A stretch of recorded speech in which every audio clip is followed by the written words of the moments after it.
In today's video, I'm gonna show you how to fix Instagram black screen easily and fast in less than 1 minute. So all what you have to do is go to the settings on your phone like this, and then here you will find all the settings on your phone. All what you have to do is go to the apps, click on apps and search for Instagram right here.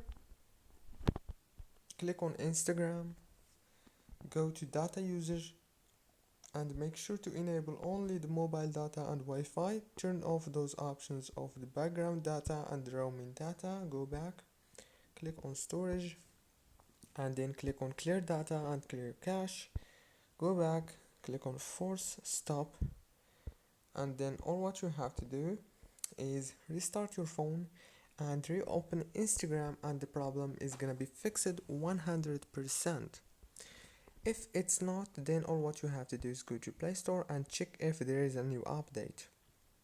Don't forget to like, subscribe. Thank you for watching.